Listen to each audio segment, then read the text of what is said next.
গতকাল ওয়াকফ বিলের বিরুদ্ধে যে প্রতিবাদ রাজ্যের মন্ত্রী এবং একজন সাম্প্রদায়িক নেতা সিদ্দিকুল্লাহ চৌধুরীর নেতৃত্বে আয়োজন করা হয়েছিল কলকাতার বুকে, তাতে আমরা দেখেছি মৌলালিতে একটি বাস থেকে হিন্দুদের যে পতাকা, গেরুয়া পতাকা, সেই পতাকাকে খুলে ফেলা হয়েছে পুলিশের উপস্থিতিতে।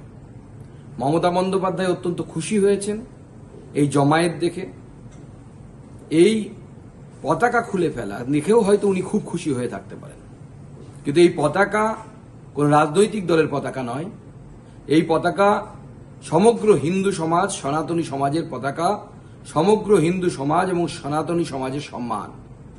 তাকে সিদ্দিকুল্লাহ চৌধুরী এবং তার বাদরের দল তারা খুলে ফেলে ভুলুণ্ঠিত করার চেষ্টা করেছেন। সমগ্র সনাতনী সমাজের এই অপমানের বিরুদ্ধে, সনাতনী সমাজের সম্মানকে, সম্ভ্রমকে ভুলুণ্ঠিত করার বিরুদ্ধে আসুন আগামীকাল হনুমান জয়ন্তী উপলক্ষে আমরা সবাই প্রতিবাদ করি। সেই প্রতিবাদটা কিভাবে হবে?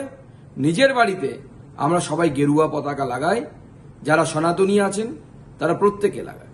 আমি আমার নিজের বাড়িতে লাগাবো এবং সকালবেলা লাগিয়ে, গেরুয়া পতাকা লাগিয়ে সেই ছবি আমি সোশ্যাল মিডিয়ায় দেব। আপনারাও নিজের বাড়িতে গেরুয়া পতাকা লাগান। আমি নিজে কলকাতার রাস্তায় কালকে নামবো এবং গেরুয়া পতাকা বিলি করব সনাতনী হিন্দুদেরকে, কারণ হিন্দুদের এই অসম্মান মেনে নেওয়া যায় না। সমগ্র বাংলা ফুটছে, সবাই প্রতিবাদ জানান, নিজের বাড়িতে গেরুয়া ঝান্ডা লাগান।